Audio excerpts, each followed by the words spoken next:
Need-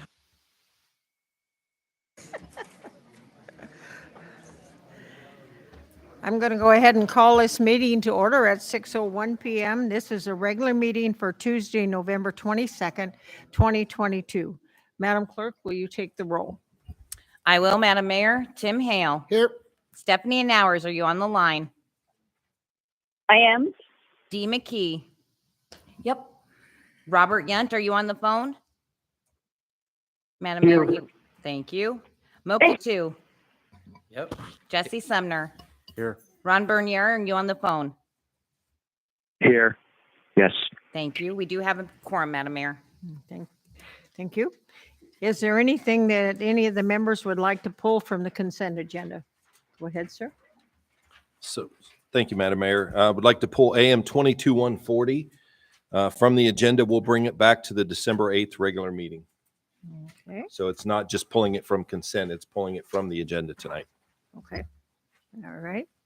Any objection? Is there any objection? I don't see any, don't hear any from the phone.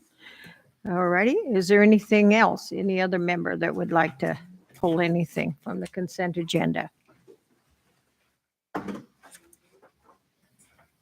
Okay. Are there any other changes to the agenda? Okay, see no one, then the agenda is approved as presented with the pulling of the 1 a.m. If you'll all stand, please, and Assemblyperson Hales, newly really elected, would you lead us in the pledge? Pledge allegiance To the flag of the United States of America and to the republic for which it stands, one nation, under God, indivisible, with liberty and justice for all.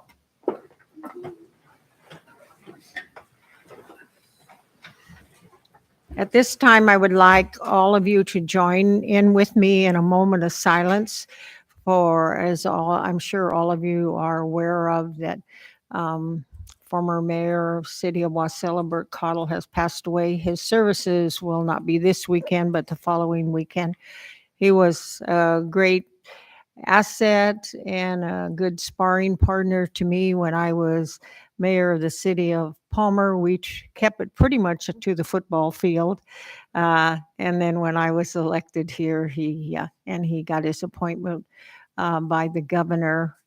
He came and we had talks, and he always gave us good input, and he loved the borough. I never did ask him if he loved the borough more than he loved Valdez. I didn't want him to have to make a choice like that or say anything, but if you'll join me with just a moment of silence, please. Thank you.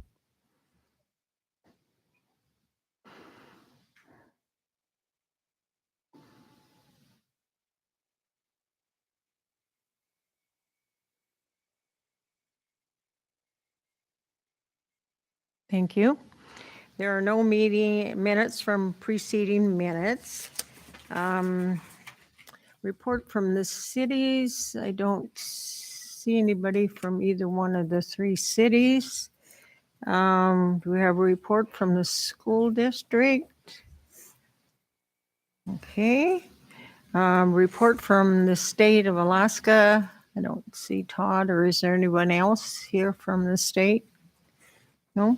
Okay.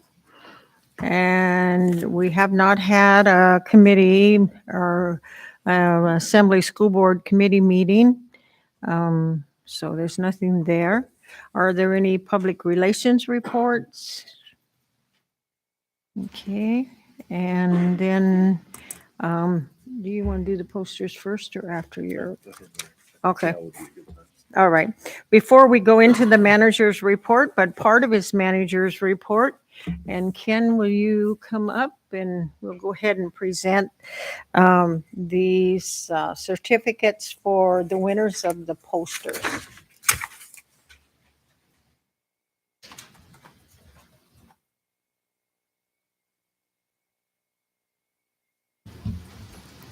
Thank you, Mayor DeVries, Manager Brown, Assembly members. My name is Talon Bovey. I'm an Emergency Operations Center Specialist with the Mat-Su Borough Office of Emergency Management and Department of Emergency Services. And it's just my pleasure to introduce some winners of our annual emergency preparedness poster contest for youth. So there was winners in 5 different age categories, and we're really pleased to be able to honor them tonight. I hope you get a chance to see some of their great artwork. We're going to make sure to get that up on our Ready Matsu page. And just a big thank you to everybody who participates in the Emergency Preparedness Expo and Poster Contest every year. And a big thanks to the Red Cross for helping supply the family emergency preparedness kits and gift certificates that the students receive. So a big thanks to Mayor DeVries, and I'll let her maybe come and read the names, or I can read the names, and we'll call the students to the front. Perfect. That's perfect. Hey. You can read them and they can come up. Wonderful. So I just want to read the full certificate here a moment. Certificate of recognition awarded to Bella Atkinson for first place in the 14th annual Matsu Emergency Preparedness Expo Poster Contest. And that's signed by Mayor DeVries. There you go.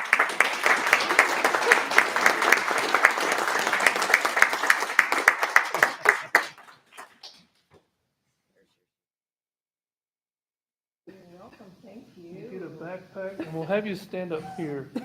It's real heavy, but Mickey will help you carry it. We'll have you just stand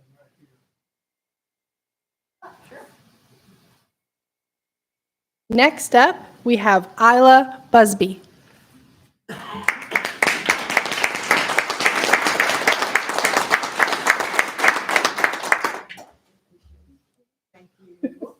Congratulations.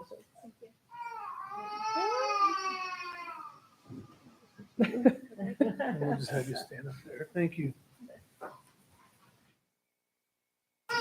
Next is Janessa Erickson.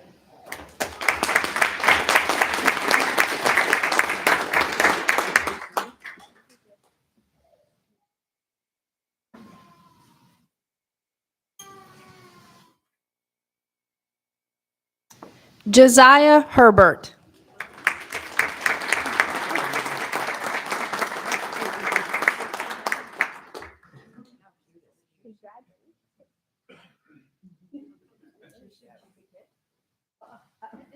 Don't forget. Mickey. Can you lift it? Okay. There you go. And Aiden Watson.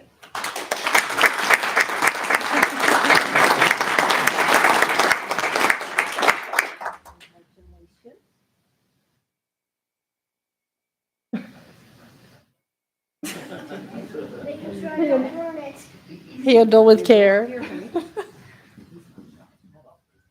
And if I could just have, I think you can balance the certificates and your artwork.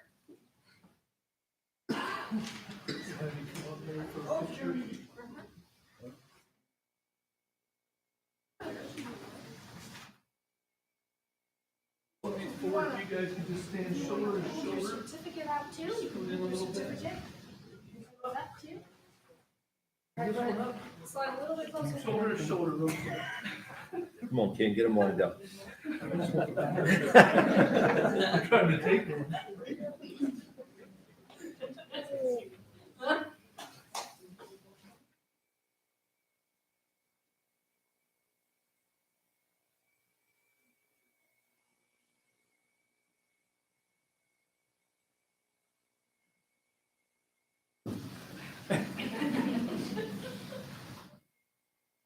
All right, good job.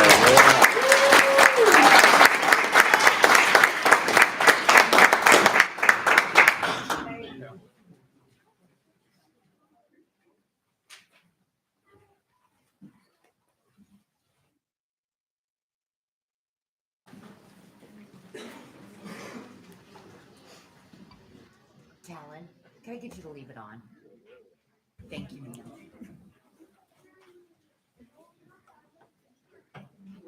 Now they can get to bed on time. Yeah, right. And now, Mr. Manager, if you can top that with the rest of your report, so we'll let you go ahead there.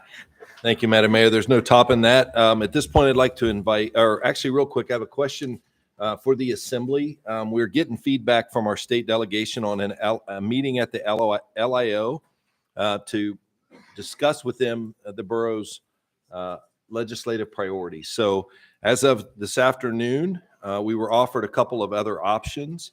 One is January 4th, either in the morning or afternoon. I believe that's a Wednesday.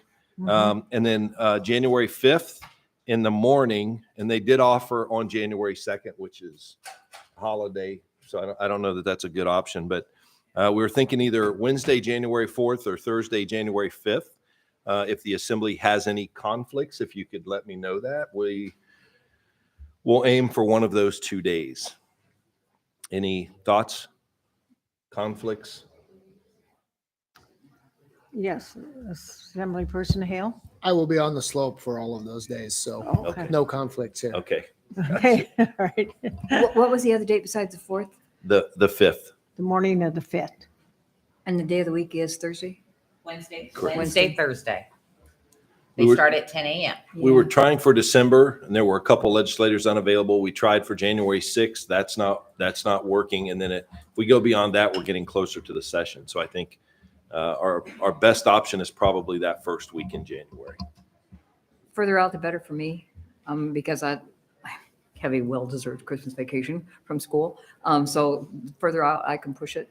It doesn't conflict with anyone else. The better that would be for me. Yeah, I Okay. don't know when everybody's going to Juneau, so how much further out? I go back, I think, on the 7th. You come back on the 7th, and but then when do you go back to work? On the 7th. On the 7th? What day of the week is this? I'm sorry, I don't have a calendar in front of me. We can shoot for Thursday, the 5th. That would be Pretty close to that me. Thursday before Yeah, school yeah, starts back up. that should work. Okay, good. All right. Okay, we're Any good there. other comments? Any comments from the assembly members online?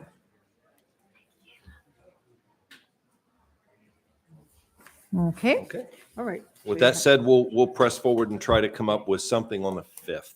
And that will likely be in the morning, I believe. So we'll work through that and let the assembly know through the clerk's office.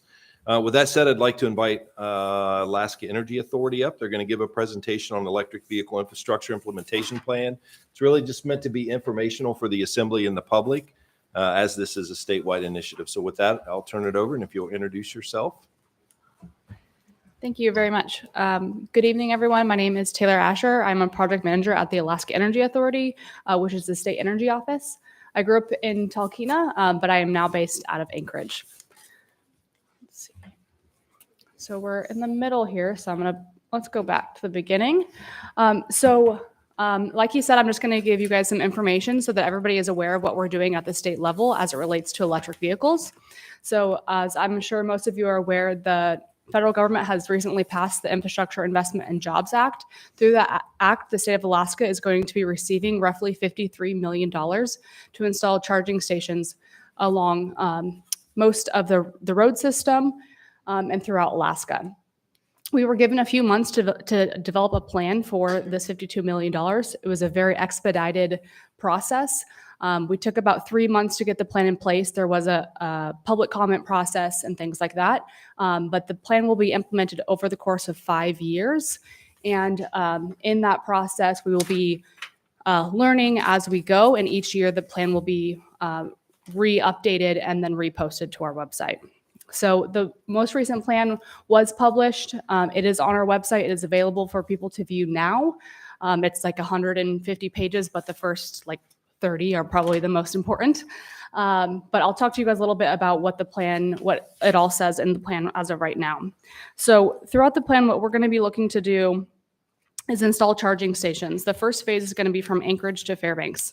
The State Department of Transportation designated the corridor, the alternative fuels corridor, that was not designated by AEA. So we just kind of had to roll with the punches and first target that area.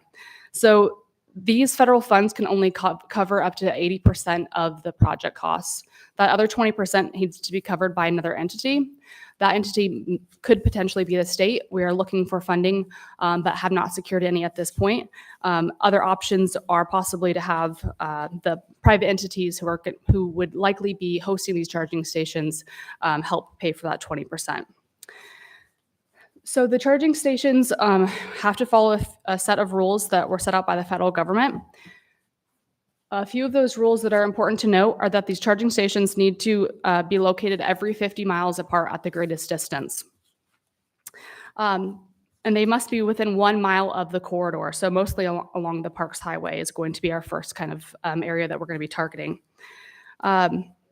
We also have to consider Justice 40 requirements. That was part of the Infrastructure Investment and Jobs Act, the IIJA. So when looking at where the investments are going, we need to ensure that 40% of those funds are going to be flowing to disadvantaged communities. And these are fast charging stations. So I don't have enough time to really, in an ideal world, I would give you guys more information about electric vehicles, how they operate, because they're so new to so many people. But with only, 10 to 15 minutes, it's hard to really dive into it. So really my purposes are to let you guys know that things are happening when it comes to EVs, that there is a plan being put in place and a ton of money going towards this. The Alaska Energy Authority over the last couple of years has started working in this space, and we have installed charging stations along the road system from Fairbanks down to Homer and to Seward. There has been delays because of COVID, but there are charging stations that are coming on. So the market in Alaska is very small right now. We have about 1,500 EVs. Most of those EVs are going to be down in Juneau. They don't have the same constraints that we have on the road system. They don't have to worry about range anxiety. A lot of the cars are getting about 300 miles of range. When you live in Juneau and you have 50 miles of range, that's not a huge concern of yours. Most charging happens overnight at your home, about 90% of it. So the charging stations that we're putting on the road system are a lot for distance travel. With the current market, the charging stations that AEA has started to fund are charging stations that are 50 kilowatts. That charges your car from empty to full in about an hour. The charging stations that the federal government is requiring us to put in are going to charge your car in about a half an hour. So right now, the charging stations are about 50 kilowatts. The charging stations sites will be 150 kW, with each site having 4 chargers. All states have to follow these rules and these requirements, and our process in putting together this plan was first try to follow the rules. If we find that we cannot find a site host or that we don't have the capacity in certain areas to do so, or we can't find the match, then we'll revise the plan and then look at alternative options. Potentially that could be breaking up the sites. Instead of having 4 chargers at one location, maybe you have 4 site hosts that are willing to potentially host a charging station. What we've seen so far is that private entities are the ones that are interested in hosting. However, sometimes we are finding that that potentially cities, boroughs, and different public lands are considering hosting charging stations as well. So where do these comments come from? So like I said, we included a public comment process. We worked with a state Department of Transportation to put this plan together. Really the point of this slide is to say that we are working throughout the entire state of Alaska. You would be very surprised to find that people along the road system are not the only people who are interested in EVs. I give this presentation at least once a week, sometimes half a dozen times a week, and you find people from all over the state that are interested in electric vehicles. Obviously not surprising that we'd find the most of the folks in the Anchorage and the Valley area that are going to be commenting, but we are collecting comments continuously. There's a large push usually in May and June. That's when the plan is resubmitted to the federal government, but we collect comments and then we also put them at the end of the database, or sorry, the end of our plan in a database to show that we are responding to each individual comment. The plan was put together using a template that the federal government gave to us. There are certain components of the plan that we had to consider. So like I said, we are working with the Department of Transportation. It's kind of an interesting the way the money flows. Essentially, it goes to DOT, and then AEA is actually the ones that are administering it, and that's because we've worked in the EV space for the last few years. Like I said, we've done a lot of public engagement and considering a lot of other options when thinking about electric vehicles, including cybersecurity, workforce considerations, and equity. So just to highlight a few, the labor and workforce development is something that's kind of interesting. When you think there's only 1,500 EVs in Alaska, we are going to need to see some focus for not only the vehicles, but also the charging stations. So that's something that we're going to be focusing more time and energy into over the next couple of years. So there's going to be a phased approach that we're looking at deploying these funds. The first phase, as I mentioned earlier, was building out the alternative fuel corridor. So that's Anchorage to Fairbanks. That is the first phase as required by the federal government. Once the federal government has indicated that we have built out that corridor, so essentially checked that box, then we are free to use the money in other locations. This isn't super pertinent to the folks in this room, but phase 2 will be building out to the rest of the road system, going over to Delta, Glen Allen, down to Valdez, Homer, Seward, those areas, as well as the Alaska Marine Highway. Again, they have a third of the EVs currently in the state, so that's a priority area for us. The third phase would be working in rural Alaska, specifically hub communities, so places like Bethel, Nome, Kotzebue, or places that come to mind. And then finally, urban destination locations. Once you build out the alternative fuel corridor, then you don't have to follow the same restrictions. So I'd mentioned earlier the every 50 miles, the 150 kW chargers. These sites are very expensive. By expensive, I mean $1 to $1.2 million per location is what we're estimating as of right now. Once that corridor is built out and we can start using the funds in other locations, we don't have to follow the same rules. So those charging stations might match what the market demand is for the rest of the state. And so we will address that as we get there. Phase 3 and phase 4 have a little asterisk that is as funding allows. So these are the priority areas. I'm sure you guys can all access this. I know it's probably kind of hard to see on the slide, but essentially Wasilla is going to be the main area here that we're looking at. So we have Chugiak, Wasilla, and then Houston. And then up to, I guess, Willow and Trapper Creek, I believe, are in your guys' territory as well. So those 4 locations are the areas that we're going to be looking for site hosts. Some areas might be more challenging than others. When I mentioned earlier that we are installing charging stations already, we worked with an entity that comes to mind is Three Bears. We worked with them in installing charging stations in Chugiak, Healy, and I believe in their Trapper Creek location as well. So just an example of a private entity that was able to host the charging stations. So as I mentioned before, we are required to install the charging stations every 50 miles. There is one issue on the road system. This is from Cantwell down to the state park. That is greater than 50 miles, but the electrical infrastructure simply does not exist. So the federal government does allow for some discretionary exceptions. This is the only exception that we asked for our first submission of the plan. Again, as we learn and develop the plan throughout the next couple of years, we could potentially see an opportunity to asking for other exceptions. But again, our first process is to try to follow the rules the best that we can, and then go from there. This is basically a pretty picture that is the same as the first one to highlight that we are focusing on Anchorage to Fairbanks first. Just this slide is simply to let you guys know that there's a lot of thought that goes into this plan, and we are aware of the risks and challenges that are associated with installing these charging stations. There is not a lot of knowledge or information out there about EVs and their performance in Alaska right now. There are entities that are working on assessing and collecting data and reporting on how the charging stations as well as the cars are performing in our cold climates. There's also potential risk with private investment having to cover 20% of a $1 million site when there's only 1,500 EVs in the state is a pretty big ask. We are aware of that, and that is why we are searching for other potential funding sources to help meet that required match. So there also are other strings attached, such as the Build America, Buy America, and so just a lot of moving parts when considering this investment. And this is one of my last slides here is our next steps.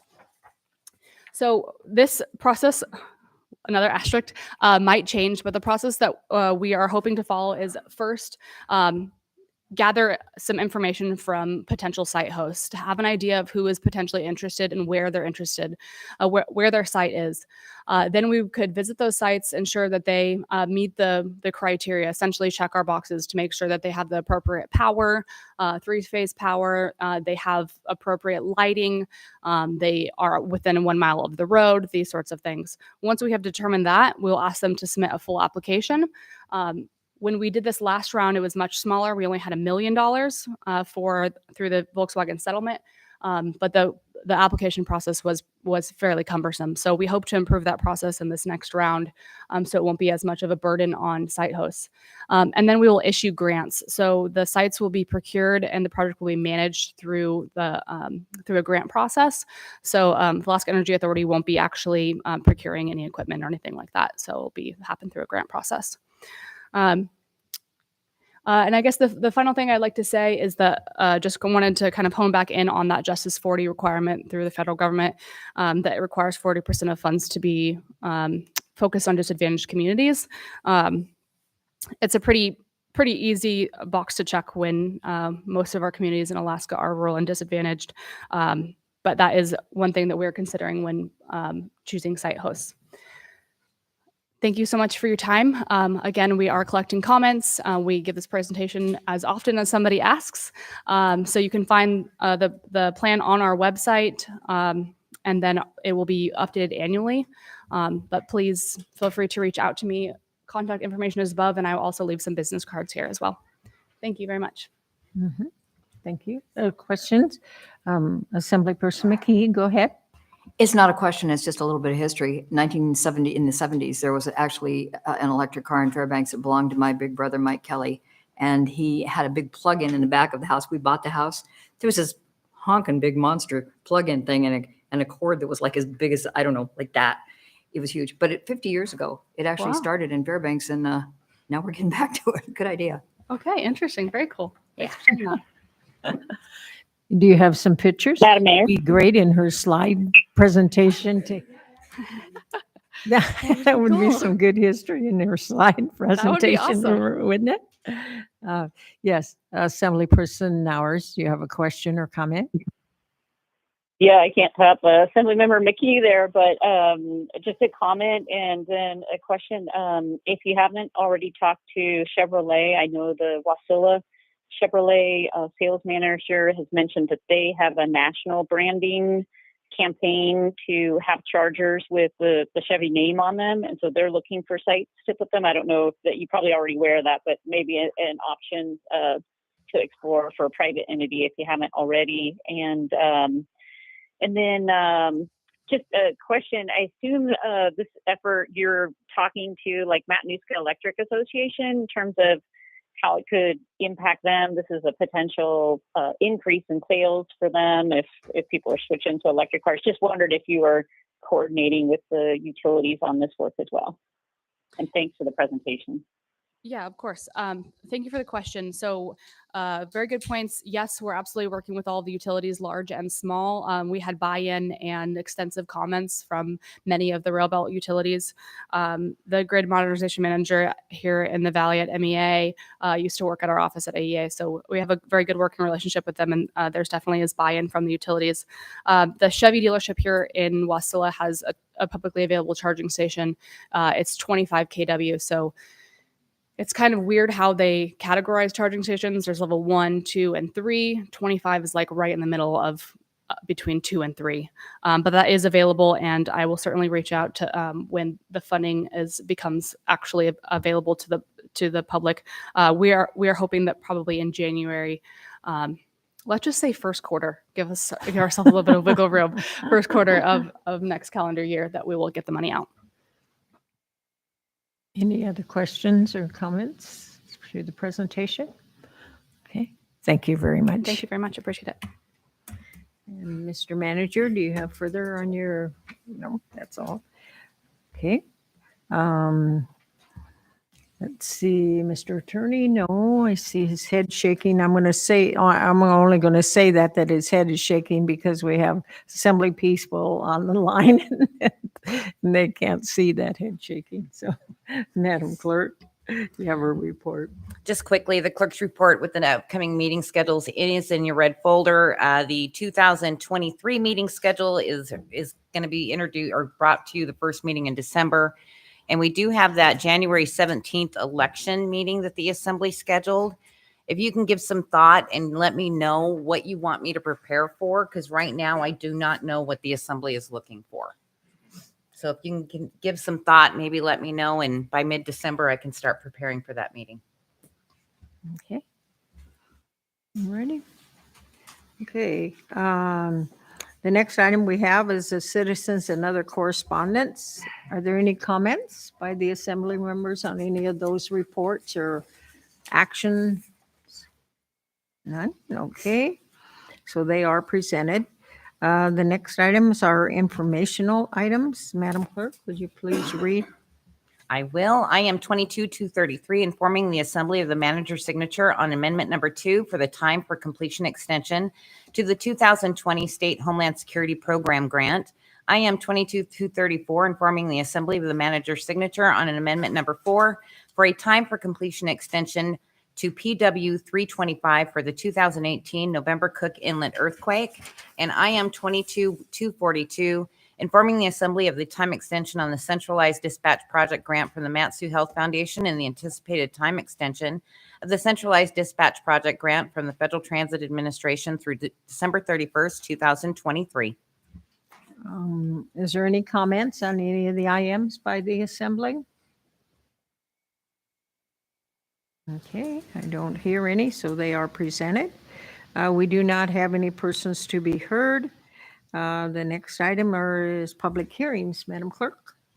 Ordinance 22083, an ordinance repealing MSB 1706, electrical generating and delivery facility in its entirety. If you're on the phone and would like to speak to this, please press *3.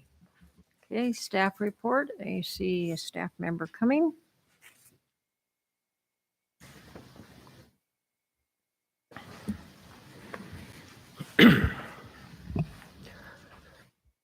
Madam Mayor, members of the Assembly, Alex Drawn, Planning Director for the Borough. This ordinance was developed by the Borough Attorney's Office at the request of Assemblymember Sumner. It's a fairly simple ordinance. What it does is repeal a chapter of Borough Code, 1706, which is electrical generating and delivery facilities, essentially power plants.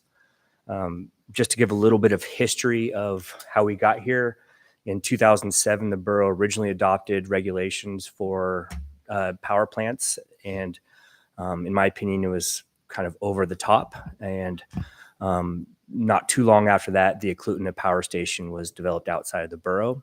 And then in 2013, there was a working group put together to come up with an energy policy, which they did, and then to look at our regulations to see if we could make them more reasonable. Out of that, in 2014, an ordinance was adopted that repealed the previous ordinance, 8.32, and adopted 17.06, which is more sort of in line with our other conditional use permits that we have. And that's been in place since then. And this ordinance essentially would repeal that in its entirety. The Planning Commission did review this and voted unanimously to not recommend approval for this ordinance, that essentially stated that there's nothing wrong with it and we should keep it. So, Okay, thank you.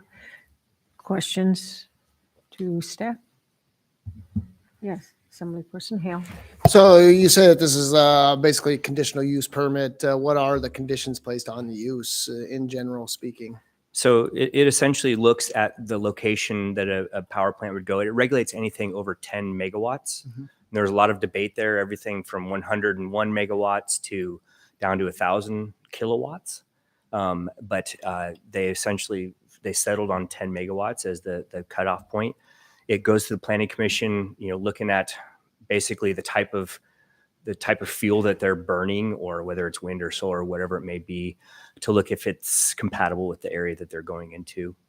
So has there been any power generation facilities recently that have had to do this? Like, for instance, the solar plant out the road, or are they big enough to fall into this conditional use permit? Or So my understanding is that the solar plant in Houston is 5 megawatts, so did not trip the threshold. So to my knowledge, we have not received any applications for under this chapter.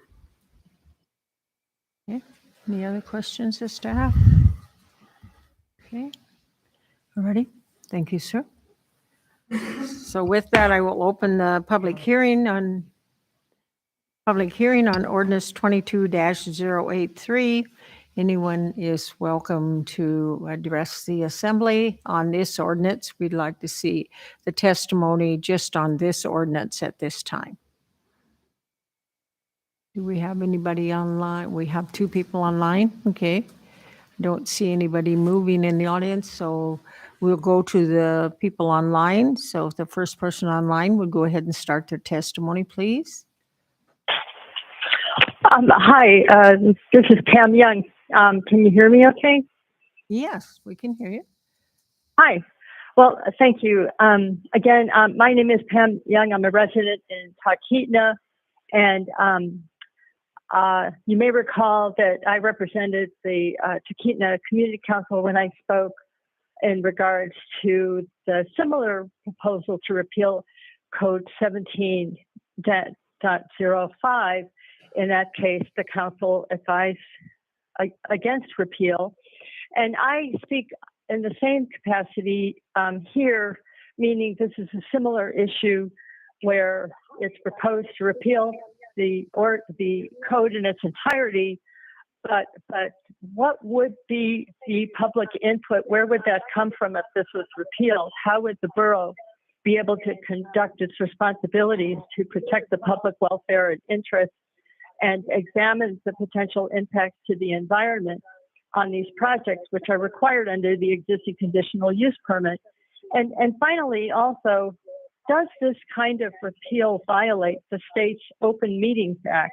Under that act, all meetings of public entities, governing bodies, must be open to the public to ensure that decisions made and actions taken are public knowledge and represent the will of the public. How will that be done by the borough for the public if this is repealed? Instead, we recommend reviewing the conditions in their entirety, making sure that unintended consequences are not the tragic, costly result of a failure to provide a timely public hearing and conditional use permit. So thank you for my comments, and I look forward to this process. Okay, thank you. The next person online, please, would you go ahead and testify? Greetings, Mayor DeVries and Assembly members. I'm Amber McDonough, MCDONOUGH. Can you hear me? Yes, we can. Go ahead. Hi. My husband and I have owned property in the Fishhook area for over 20 years and support responsible development that respects private property rights and protects our community's character. We oppose Ordinance 2283 to repeal Code 1706 for electrical, generating, and delivery facilities.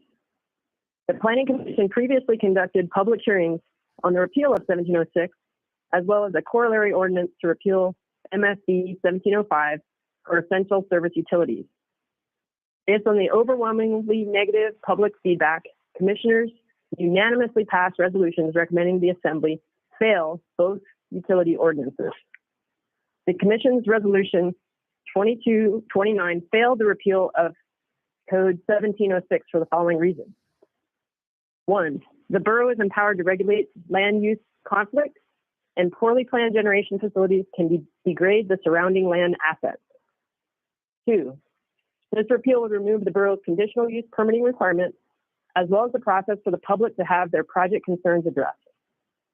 3, without 1706, there is no way to compel utilities to adopt reasonable mitigation measures to protect the public's health, welfare, and environmental surroundings when siting, constructing, and operating new generation facilities. 4, this code only applies to generation over 10 megawatts. So the cost and time associated with obtaining these permits is minimal when compared to the applicant's overall project expenditures. In addition, commissioners noted that the electric industry had not requested this repeal, nor is there any evidence that 1706 has restricted new generation projects within the borough. Commissioner Bill Kendig, who also serves as the Matanuska Electric Association's board president, stated that the utility, MEA, had not sponsored either the 1706 or 1705 repeal. Only through the existing conditional use permitting process can the borough ensure large-scale utility projects align with the best interests of its residents. No other regulatory agency in Alaska provides adequate public outreach, advocacy, or protection. Therefore, we ask the Assembly to fail Ordinance 2283 for all of these reasons. Thank you. Thank you. Do we have any further people online? No? Okay. And we do not have a sign-up sheet? No? Okay. One last chance for those present that would like to testify on this ordinance. Okay, seeing no one, then I will close the public hearing. And Deputy Mayor? I move to adopt ordinance 22-083. Okay, discussion by the Assembly. Yeah, I'll speak to Yeah, it. go ahead, sir. So actually, I believe the nameplate capacity of that most recently built solar power plant was 8 megawatts, although the effective capacity may be lower, and there would be some debate about whether it be nameplate capacity or, effective capacity as far as when this would cut in to effect. But it really is a very arbitrary number. Potentially if they'd had twice the land, they may have done twice the production capacity. And is that a larger impact? I really don't think it is. You're just talking a little bit more acreage with solar panels on it. So do we want more of these sited all over, or would we rather have larger ones? I don't know that it really makes a difference. Furthermore, I don't think that the borough has anybody that, and I could be wrong, but is an expert in power generation. I don't know that, with the substantial regulatory process that's already involved in siting and building any kind of generation facility, that we are adding anything to this. With the seeming federal priorities of pushing a decarbonized economy, there's going to be a massive requirement for new generation and for infrastructure build out that's going to be involved in that. So, we could either be pro development and move forward with that, or we can have, substantial issues from dragging our feet on it. So if I want to build a nuclear reactor in my backyard, I think I ought to be able to. So I'd ask that we pass this. Any other discussion from the Assembly? Yes, Assemblyperson Ham, go ahead. Yeah, I'm not really clear on exactly what problem we're trying to address here. If there's, it doesn't seem very onerous to, pay the whatever $1,000 fee and go to the planning commission and give the people their say and what happens in their neighborhood. And as my time on the Assembly here, I have always done whatever I felt was necessary to protect and expand the public's right to have a say in what happens in their neighborhood. And so I think that removing this conditional use requirement, it doesn't seem to solve any problem, and all it does is get rid of the public's ability to comment on projects. Further discussion? Anyone online have comments? Any Assembly person online? Yeah, Madam Mayor, this is Assemblymember Nowers. Go ahead. I guess just to Mr. Sumner's point, the difference between like a FERC process or a regulatory Commission of Alaska process and this process is neither of those would look at the impact of your nuclear plant on the property values or use of the surrounding properties. They would look at what it would do to ratepayers and the reliability of the grid. So it's maybe just a slightly different lens. And if I was next to you and your nuclear plant went to the planning commission and you had the shielding right and it wasn't gonna hum or make me turn neon green, then at least I have a seat at the table for the impact on my property and use of my property. So I guess like what I see in this is the ability of property owners who might be impacted to have a seat at the table with the proposal. And I guess I haven't seen it hold back any power generation to date. And just knowing some of what those bigger 10 megawatt and bigger proposers have to go through, this would be a minor, the Planning Commission noted this is a really minor thing that they would have to go through compared to the approvals they have to get at the state and the federal level. So I guess I'm not for repealing this, given the advice we have from the Planning Commission, and also just the fact that we have your homeowners or the surrounding property owners who might be affected, and not giving them a seat at the table to at least be part of that discussion on how it might be impacting them, or if it doesn't impact them, then it's not an issue. So I don't want to take away that voice at the table. So I can't support the repeal of this. Any other assembly person online that would like to say something? Okay. I'm sorry. Assembly Person McKee, go Well, you had ahead. said online, so I was just sort of waiting. Okay. I was following you right along until you got to the nuclear reactor in your backyard. That kind of scared the living liver out of me. So, okay, said that. But the other thing is, you said if we're going to be pro-development, why would repealing this, tell me about that. Okay. Deputy Mayor, go ahead. So a little history lesson. There was going to be there was discussion about building a coal power plant in the Matsu Borough. The original ordinance, conditional use permit process was, in my belief, done and passed specifically to prevent that from happening. Subsequently, the Eklutna plant was built outside of the Matsu Borough gas plant. Now, I really doubt anybody's going to be building any more coal power plants anytime soon, but this ordinance was passed or spurred to be originally passed to prevent new power plants from being built in the Matsu Borough. And indeed, to my knowledge, there has not been, even with all of our population growth, a single power plant over 10 megawatts built since this thing passed. So yeah, I think it would be pro-development to remove it. I mean, before people were talking about building that coal power plant, we didn't have this. Where was the huge problem? I mean, and a large generation facility is a substantial investment. Nobody's going to be, cobbling together a nuclear reactor in their backyard in all probability. So, I mean, it would be professionally done, and there's a lot of licensing involved. So, Thanks. Okay. Further discussion from assembly members? Madam Mayor? Yes, go ahead. I would just say to Assemblymember Sumner's point about where generation gets built, the grid in MAT2 is not isolated. It's connected to Anchorage and down to the south and also up to the north in Fairbanks. So where the generation gets sited sometimes has to do with that grid as a whole. So the fact that there hasn't been something cited in the MAT2 doesn't necessarily reflect any restrictions or that we have. In some cases, Bradley Lake is a hydro project. Cleveland Lake is a hydro project.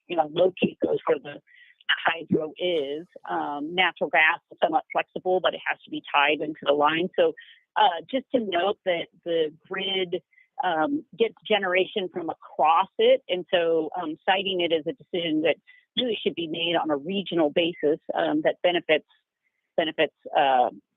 us all and is in the best location, not necessarily that we have one in Matsu and one in Fairbanks and et cetera. Anyways, a lot of components that go into citing the generation that we do have on what's known as the railroad grid. Okay.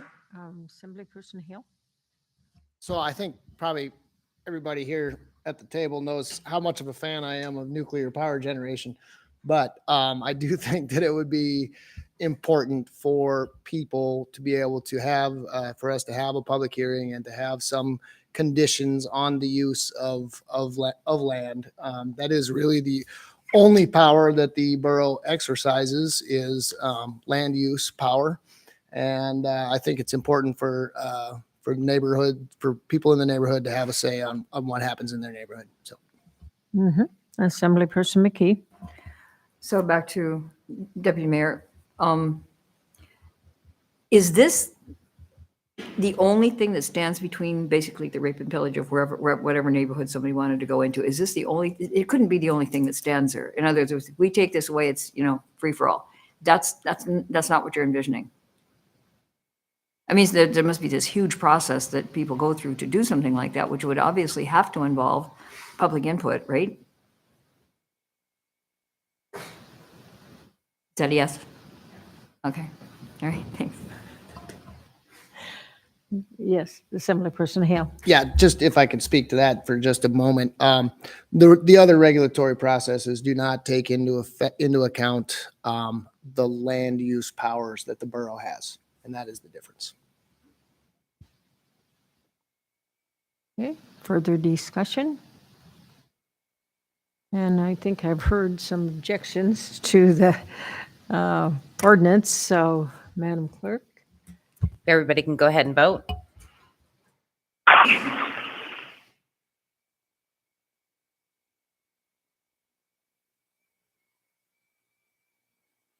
Assemblymember Nowers. No. Assemblymember Yunt, are you on the phone? Yes, and yes. Thank you. Assemblymember Bernier. Yes. Madam Mayor, it passed with Assemblymember Hale and Nowers opposed. Okay, thank you.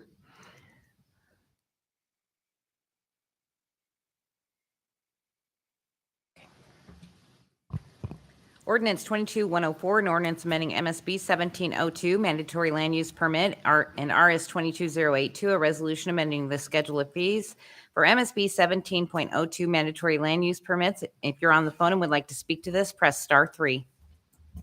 Staff report, sir. Thank you, Madam Mayor, members of the Assembly. Alex Strawn, Planning Director for the borough. This ordinance really was the result of a joint Planning Commission Assembly meeting where we had a discussion on zoning and several different things. And some members, Yunt and Sumner, essentially said that the land use permit wasn't really a bad thing and we should probably bring it back. And so I went ahead and prepared an ordinance. Just a little history. In 2007, the land use permit was adopted, effective at the spring of 2008. It was in place for 3 years before it was essentially the threshold at which a permit was changed. So we went from processing 300 to 500 permits a year to processing maybe a dozen is what we process right now. It essentially captures anything that is over 480 square foot. If you're going to build a new building, you have to submit a simple drawing showing sort of where on your property it's going to be. Then we would accept that. We would review it for other sections of code. We'd look at setbacks. We'd look at if it's in a flood zone, if it's in a special land use district, or we essentially would look at all the different sort of layers of borough code and ensure that that development, as submitted to us, is okay in accordance with all of our different regulations. Now, it may catch something that, oh, we actually need this other permit. You need a flood hazard development permit or whatever it may be in order to do this. We did, having done that for 3 years, we did have some lessons learned, and we reflected the lessons learned in this ordinance. One example would be our previous land use permit required a 2-scale site plan. And a 2-scale site plan is something that many people are able to create, but some people don't have the wherewithal to create a truly 2-scale site plan, and they don't have the money to hire anybody to do it. And so we would spend a lot of time going back and forth with with people on making sure that's correct. This really just requires pretty much a napkin sketch. It doesn't have to be to scale, but you do have to show what the setbacks are in relation to the rights of ways, in relation to lakes or side and rear lot lines. And that actually is enough information for us to do our analysis to make sure that that development is good to go. Okay, questions to staff? Yes, Assemblyperson Hale. So what was you said that it had only been being used for like large buildings. What was the threshold before? And now it's at 480 square feet? It's still 480 square feet. It's about the size of a 2-car garage. And before, if you had a change in land use, it required a permit. This is just any building over 480 square feet or any expansion larger than that. It also has a voluntary component. If a lot of times we get like cell phone towers, like there are companies that want to build cell towers that are under 85 feet that don't require any sort of permit, but they need something in writing saying that what they're hoping to do is good to go. That would fall under 480 square feet, but we'd be able to go ahead and process that permit and give them that piece of paper saying, yes, what you're proposing is good. We actually deal with a lot of people inquiring as to whether what they're hoping to build is in compliance with our regulations.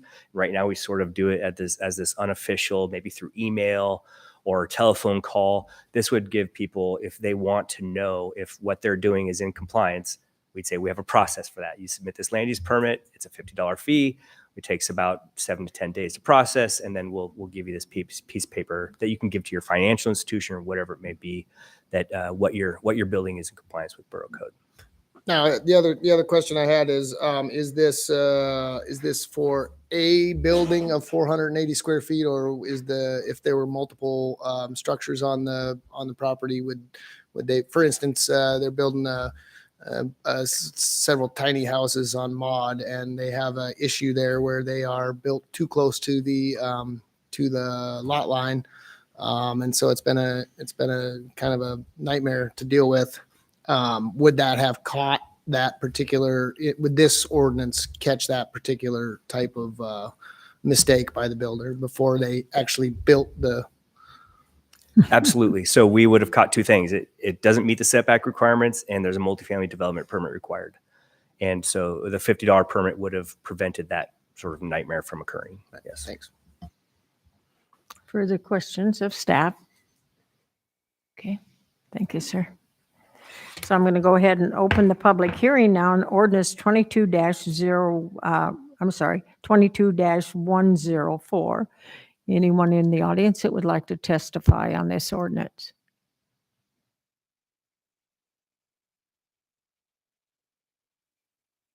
This is Mike Coons, and I got more of a question to staff on this. I'm thinking about putting an addition to my garage. I'm not sure exactly if that's going to be 12 by 20. So would this ordinance make it so, because I live up on Lazy Mountain, would this ordinance make it so that I'd have to get a permit in order to do an extension on my garage? And that's probably the big thing that I would like to know about, because right now I've been doing whatever I want to do and not a big problem.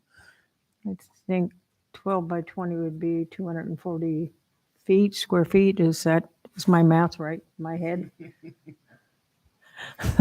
So, yeah, Madam Mayor, Alex Strawn again.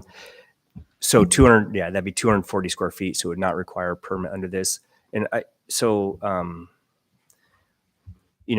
there's been a lot of questions as we've gone through this about enforcement of this. And it would not be our intent that, after a house is built for 2 years and we discover they didn't get a land use permit, we wouldn't retroactively go enforce that. We would really be trying to catch development that's occurring to ensure that, like, hey, you got to slow down, get your permit, make sure you're doing it right. Okay. But yeah, if you're building an addition that is over 400 or 480 square feet, you might want to know that what you're doing is not going to violate our setback violation or requirements, for instance. So Deputy Mayor, you're going to admonish me for allowing staff to talk during public hearing or something? Or I should admonish you about wanting to talk during public hearing? Go ahead. Anyone else in the audience that would like to testify? Anyone online, Caleb? No? Okay. Last chance? Okay. I'll close audience participation on ordinance 22-104. And Deputy Mayor, if you want to move and address. I move to adopt ordinance serial number 22-104 and resolution serial number 22 082. 082, sorry. Okay, and then did you Okay, want I to was go looking at ahead two different and things. talk about what you wanted to talk about? Yeah, earlier? actually, so I would guess I would ask staff how they would address like a serial edition like situation where, you know, like that Dr. Seuss house where they just keep going up or something like that. Yeah, so there might be a loophole there. If you were to do a 400 square foot addition and then a 400 square foot addition and just keep doing that, you could probably get away with that. I doubt a lot of people would do that, but maybe. Thank you. Go ahead, sir. So Follow up. then I had one other question. So, what, or a couple of questions. So what it says that, you know, a decision shall be issued within 10 working days or 20 if they don't have a certified site plan. What happens if you guys are just understaffed and it's 100 days or 1,000 days or? Yeah, so this would probably be a question for Nick. Go ahead. Go ahead, sir. You don't build until you get a permit. So that is one thing I have an issue with. And then my other question is I'm not sure it's appropriate under this to review multifamily development permits, or at least to require that they be in place before the land use permit is issued, because, and I say that because the multifamily development permit must be a occupancy permit, where this is like a construction or land use permit. Because you could construct the same structure and rent it out as like VRBO or whatever they call that, you know, a short-term rentals, and not require the permit, or you could construct the same structure and rent it out long-term and require multifamily permits. So yeah, so one of the improvements or changes that we made in this ordinance is if what you're doing requires some larger permit, such as a multifamily development permit, this permit's not required, because it's giving us all the information that we need to determine if there's other things required. But if you're going to build multiple structures and you're going to have short-term transient accommodations that doesn't require a multifamily development permit, then yeah, that would require a permit under the smaller land use permit, where you'd essentially say, this is the structure it's going to be. And we'd say, okay, based on what you've submitted to us, it does not require a multifamily development permit. If that makes sense. So my understanding, and at least this is also what I've heard Assemblymember Yunt say, is that you don't need a multifamily development permit before you start building multifamily. You need it before it's occupied, which of course you'd be at risk of not getting the permit, but being as it's an occupancy permit, or at least it stipulates an occupancy, that is kind of unknowable until that point. Yeah. So building a multifamily development prior to getting a permit is a really risky proposition. You better make darn sure you're meeting all the standards. I mean, the safe thing to do is to get the permit. We say, yeah, based on what you submitted, it meets all the standards of Borough Code, and then you'd feel comfortable building that. Otherwise, you're sort of investing at risk that you may have to change something in order to meet the standards.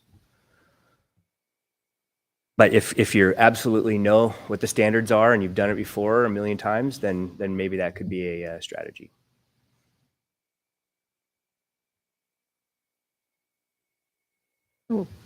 Assemblyperson Hill, go ahead. So that disaster on Maud Road is a perfect example of what happens if you build before you get your multifamily use permit and then make a mistake and then cannot get it. It does sound, however, that there might be a little bit of a loophole in there as well, where you could get the land use permit claiming that you were going to have short-term rentals and then turn them into long-term rentals later on after they're constructed without getting the multifamily permit. But, you know, I mean, loopholes are going to be found in just about everything. So. Deputy Mayor? So I have one more question for Sure. Director Strong. So do you guys believe that you will be able to turn these over? And I mean, like, what do you think would be the outside number that these would turn over? And because I would hate to see it be like a month, 2 months, 3 months, you know, especially we have such a short building season, you know. So I'm really glad you asked that because so given existing, I mean, we've done it before. We did it for 3 years. It's 300 to 500 permits. So that's a lot of permits. We do crank them out pretty fast. Whenever there is a requirement in code for a certain amount of time that something has to be processed, we focus on that first to make sure we meet our deadlines. The problem with that is that other permits that do not have a requirement in code then take longer because we're focusing on the things that do have code requirements. You know, with our existing staff, if we were to adopt this, then one of two things would happen. Either we'd get probably a new staff member in the permit center to help with this, or our other permits, such as driveway permits, utility permits, would be the service on that would be slower than it is right now. Something would have to give.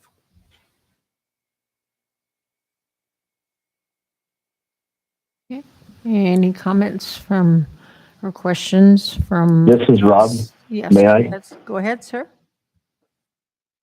Yeah, so as Alex had stated earlier, this was one of the things that came up at our strategic meeting.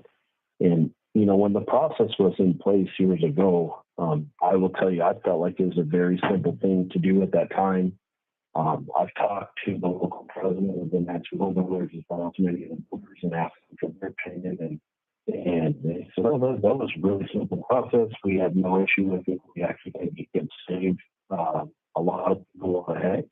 We've all heard many horror stories about people building over property lines or easements or again, as Alex had mentioned, wetlands or somewhere where they were going. There's been a few good questions by Tim and Jesse who have raised a few minor concerns with me. I think it's all simple things that we could figure out, but it would maybe take a couple of days with staff and a couple of assembly members or whatever working together. And because of that, again, I actually think this could be a great thing, but I got a couple minor concerns based on tonight's questions and comments. So I would like to respectfully ask that we postpone this for one meeting and bring it back to the first meeting in December, if that's okay. Is that a motion, sir? Yes, ma'am. Okay. I'm making a motion to postpone for 2 weeks. I'm sorry. Well, actually, I didn't hear you say yeah, it. the next meeting. You gave a suggestion, so I'm sorry, I've been maybe a little too particular. Okay. So the question before you is to postpone until December 8th. So the discussion should evolve around that proposed amendment. Assembly comments? Any objection? Hearing no objection, then it is done. Okay. Madam Mayor, were we going to take the next 3 ordinances together? I will go ahead and if we have to have a little bit extra time, because a lot of people want to testify, we will do that, but I think that's a good plan. Thank you for putting that on the agenda. Ordinance 22-110, an ordinance creating East Forest Grove Circle Road Paving Local Improvement District number 647, approving the improvement plan for the district, authorizing the manager to proceed with the improvement, and assessing equally among the properties within the district the cost of the improvement. Ordinance 22-111, an ordinance creating South Francine Street Natural Gas Local Improvement District number 651, approving the improvement plan for the district, authorizing the manager to proceed with the improvement and assessing equally among the properties within the district the cost of the improvement. Ordinance 22-113, an ordinance creating Ridgefield and Drink House Road Paving Local Improvement District number 638, approving the improvement plan for the district, authorizing the manager manager to proceed with the improvement and assessing equally among the properties within the district the cost of the improvement. If you're on the phone and would like to speak to one of these ordinances, please press *3. Staff? Hi. Through the mayor to the assembly, Cheyenne Heindel, Finance Director. Before you, you have 2 road paving LIDs and a gas LID, each of which received more than 50% yes votes on their balloting with property owners. And we're asking for your approval of the creation of these LIDs so we can move forward with the projects. Any questions? Okay, nothing. All right, I'll go ahead and, thank you. I'll go ahead and open the public hearing, and the public hearing will be on all 3 of the LIDs. And if, after the public hearing, if the assembly would like to divide any of that part of the question, we'll entertain that motion at that time. But for the public hearing, we will go ahead and hear the input in the testimony from the people present and online. So this is a public hearing on 3 different ordinances.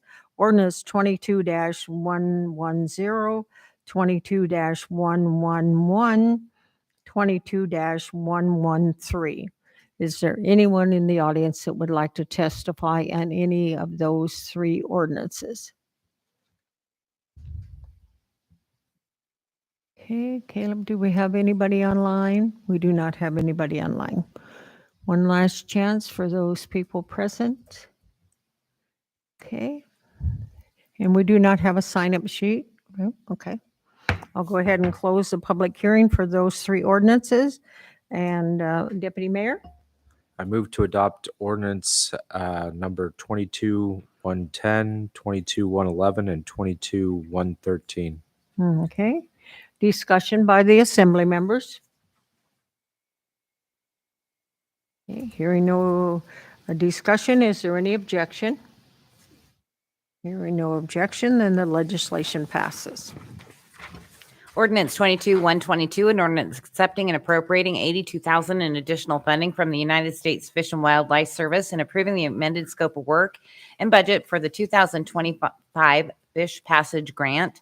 With accompanying resolution 22-102, a resolution approving the amended scope of work and budget and authorizing the manager to sign amendment number 3 for the 2025 Fish Passage Grant. If you're on the phone and would like to speak to this, press *3.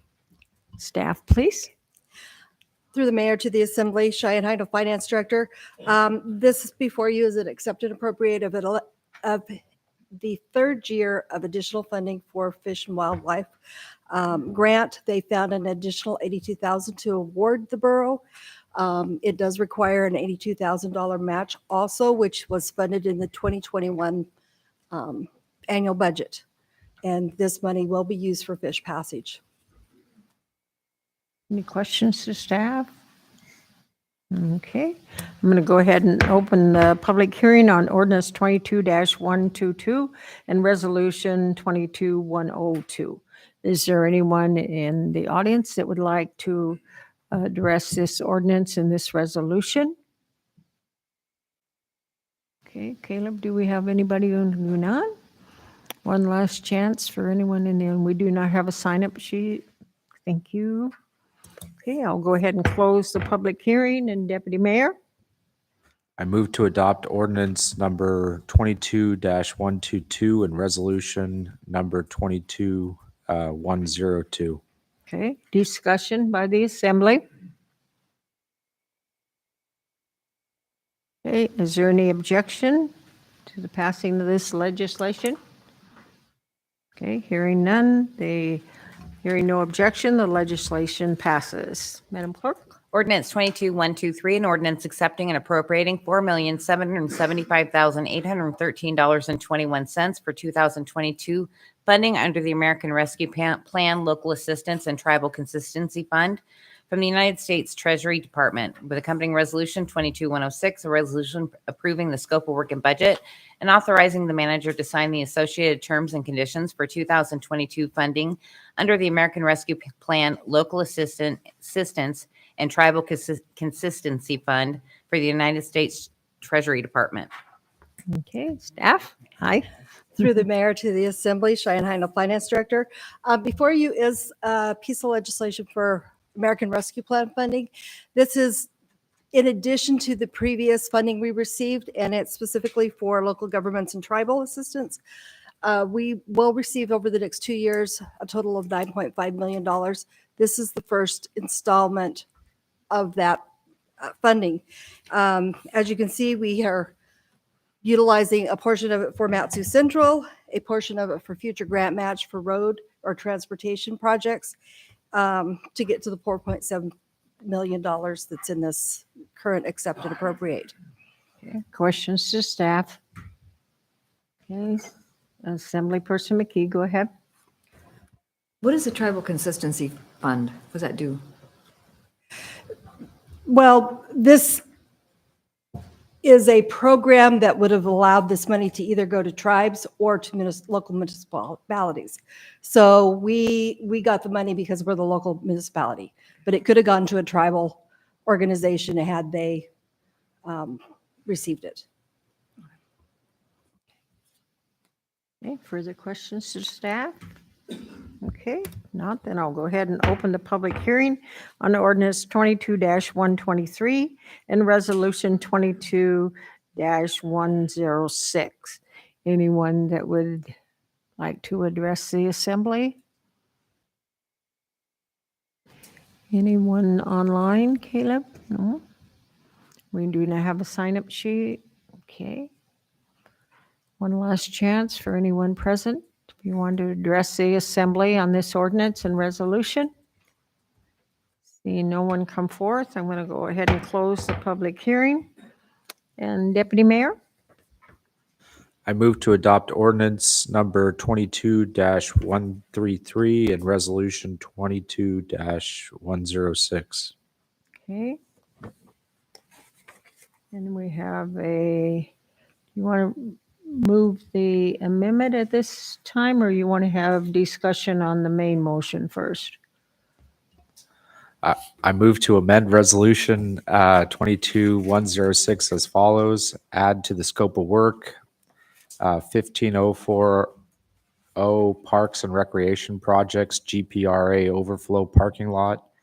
Funding will be used in conjunction with other funding for the design and construction of the Government Peak overflow parking lot, and adjusting the budget by adding 15040 GPRA overflow parking lot $500,000 and reducing 35,473 non-federal grant match from $1,375,813.21 to $875,813.21. Okay. The amendment that the deputy mayor has proposed is in your red folder. If you want to be able to have it in hand. And it was advertised, my understanding, it was advertised along with the agenda. So is there discussion on the amendment from the assembly? Madam Mayor? Yes, go ahead, ma'am. So I just wanted to thank Assemblymember Sumner for this. I know the Arctic Winter Games is coming up, and we want to see that project done sooner or later. So I think this is a great thing to at least keep that moving forward, and the money's there. So thank you. Further discussion by the assembly on the amendment.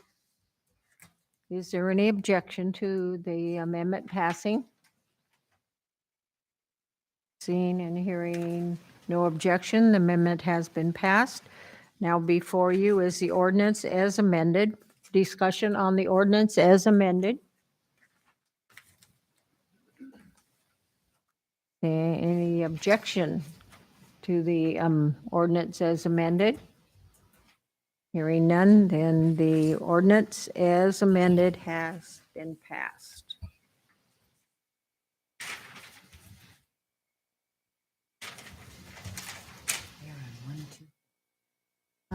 Yes. Ordinance 22-124, an ordinance approving the request by agricultural rights heirs to amend the previous subdivision request for the agricultural rights estate property to separate the title interest of the heirs. If you're on the phone and would like to speak to this, press *3. Staff? Mhm. Thank you, Madam Mayor. Hi, Tracy. Borough Manager, Assembly. Tracy McDaniel, former asset manager, recently your new right-of-way acquisition officer. I'm here to present this to you tonight as the asset manager. What you have in front of you is the agricultural rights heirs have requested to amend the subdivision that was approved under the ordinance previously. They would like to they inherited two large parcels of ag rights only land and would like to combine it. One, the son would like to combine it with his 40 acres, and the daughter would like hers individual. The original subdivision combined 4 parcels into 2 parcels. This request would just combine 3 parcels into 2 parcels.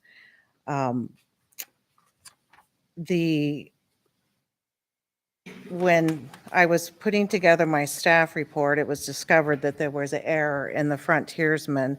They received the public notice notification, but they never published it. So notwithstanding Title 23-0502-5C, the public notice occurred outside of the original 30-day public notice process. So that occurred later from September 1st to September 30th, and there were no comments received from the publication.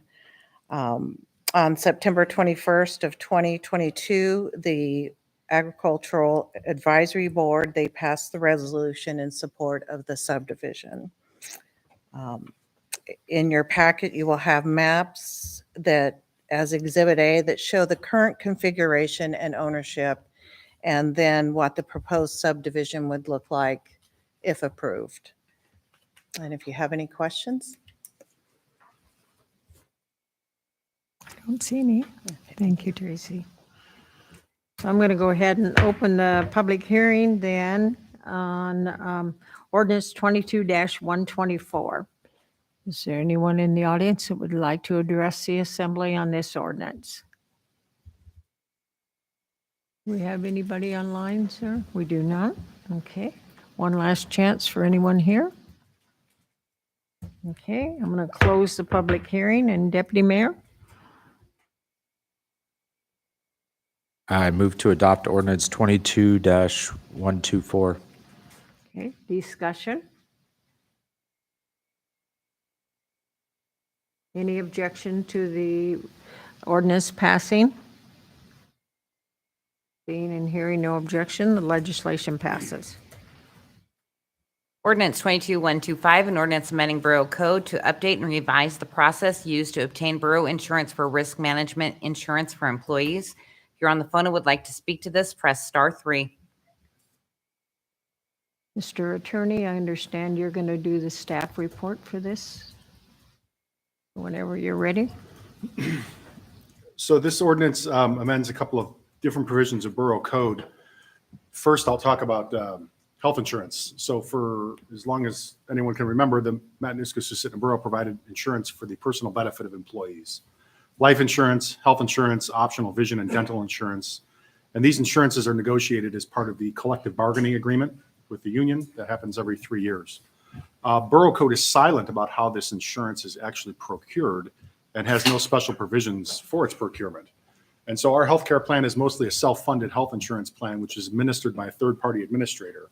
There are some traditional insurance policies involved, stop loss, things like that, and other contracts involved for broker services, workers' compensation services above that. So the proposal in this ordinance before you tonight would enact 2.52155 to provide in Borough Code that insurance for employees will be provided as per the terms and conditions of the collective bargaining agreement and not traditionally procured under MSB 3.08, which is our standard procurement. As it pertains to healthcare, the collective bargaining agreement contains the eligibility criteria, the cost share considerations, minimum coverages, and there's a joint health benefits evaluation committee. These are traditionally negotiated items in any labor contract, and once a labor contract is approved, it must be implemented in any event. So modern access to healthcare administration and insurance markets is also done via brokerages and professionals who likewise advise and price and assist in obtaining the services needed. So for those reasons, health insurance doesn't really fit standard procurement methods under MSB 3.08, and this amendment tonight will recognize that in the code. The second thing this ordinance does tonight would be to amend code regarding traditional, what we think of as insurance, risk policies. So that is professional liability, property coverage, our large asset automobile coverage, part of the workers' comp, there are earthquake coverage, things of that nature. Entities like us don't obtain insurance through competitive bids, again, under 3.08. Rather, we have to use a broker to access the markets that we need to for the institutional insurance markets. We are co-insured with the school district. We have been for a very long time. I don't know if Cheyenne remembers how far back, but certainly since pre-2006 when I became borough attorney. We work very closely with our brokers to balance the needs with our insurance market realities. The brokers go out, they obtain quotes, proposals for various levels of coverages, ranges of products. They sit down, they meet with us. We market with various providers. It's a very iterative process. Again, the proposal tonight would amend portions of MSB 3.50, which talk about insurance and getting insurance together with the school district to recognize these realities. And under the code, the borough manager would then provide updates to the borough assembly as deemed necessary regarding the purchase and maintenance of things like the general broker services, insurance, and insurance related services. I think it was about 2 years ago, there was some discussion here at the assembly table, and a couple of assembly members actually met with some staff here. I was involved in that meeting to kind of go through our insurance and talk about, well, how do you do the coverages? How do you do the excess layer? How do you do the double excess layer? What's out there, cyber insurance. We had a very in-depth discussion, and it just because of the way the markets work and the products and services are out there, they don't lend themselves to, the borough putting out an RFP because nobody would respond. So this ordinance tonight is sponsored by the borough manager to amend our borough code to kind of align with the realities of the insurance markets and recognize that. Questions to staff? Thank you, sir. Alrighty, I'm going to go ahead and open the public hearing then on ordinance 22-125. Anyone in the audience that would like to address the assembly on this ordinance? Do we have anybody online, sir? We do not. Anyone? Okay, we'll go ahead and close the public hearing. And Deputy Mayor? I move to adopt ordinance 22-125. Discussion by the assembly. Any objection by the assembly? Okay, hearing no objection, the legislation passes.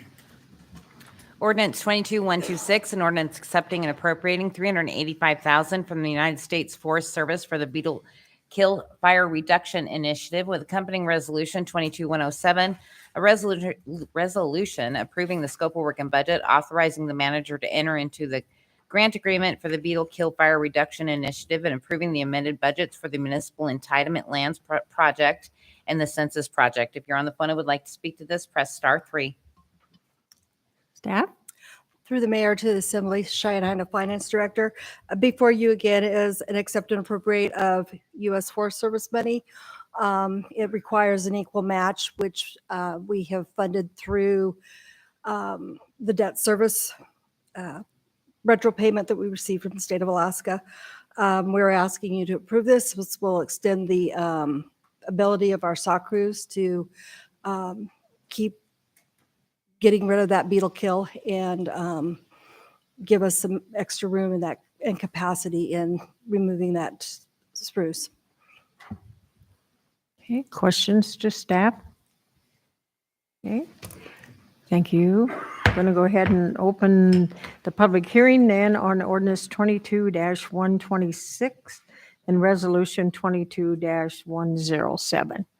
Anyone in the audience that would like to address the assembly on either this ordinance or resolution? And do we have a sign-in sheet? No. Okay. Do we have anybody online, Caleb? No? Last chance for anybody here? No? Alrighty, I'm going to go ahead and close the public hearing. Deputy Mayor? I move to adopt ordinance 22-126 and resolution 22-107. Discussion by the Assembly. Any objections to the legislation passing? Seeing and hearing none, the legislation passes. Ordinance 22127, an ordinance amending and updating the Title 23 real property and RS 22105, a resolution amending the Land and Resource Management Division Policy and Procedures Manual. Yeah. Deb? Thank you, Madam Mayor, Manager, Assembly, Tracy McDaniel. This is a program that was developed to provide the agricultural rights owners that bought properties that the borough sold in 1977, 1981, 1982, and the 1983 land sale programs. When they purchased the properties, they purchased the agricultural rights only, and the borough retained the development rights, which those are the rights to subdivide or do any commercial development on the property. Through the packet, it explains what Title 13, the programs, or I should say the 4 different cells, were all different, but still have the same effect. They're cumbersome and they're somewhat overbearing. Just as I was up here before, in order for a Title 13 agricultural rights owner to subdivide, they must come get assembly approval. Under Title 13, they do not have to do that. It's administrative. We work through changing the farm plan that they have, and it's not necessarily a farm plan. It's just where their residential homes are at, any of their buildings. We're not overseeing their agricultural development, other than it's for agricultural purposes only under Title 23. If anybody who owns property under the 1977 cell or the 1981 cell, they must come to the borough, fill out an application, pay a $500 fee just to convey their property to a new owner. It's excessive. If they wanted to actually grant an easement to the utility companies, they have to come to the borough, file the application, pay a $500 fee for an administrative, well, actually, they would have to come to the borough assembly to get that easement. So what this program is doing a conversion where it would bring them in line as close as they could possibly be under the same rules of Title 23. The agricultural covenants were put in your handout packet.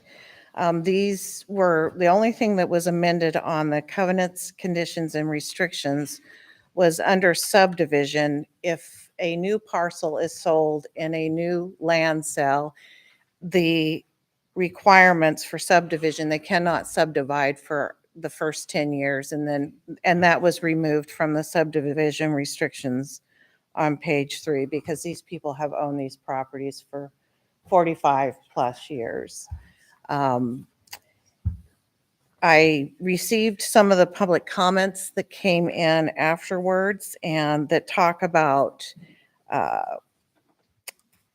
additional, being able to subdivide more than 4 parcels, not less than 40 acres.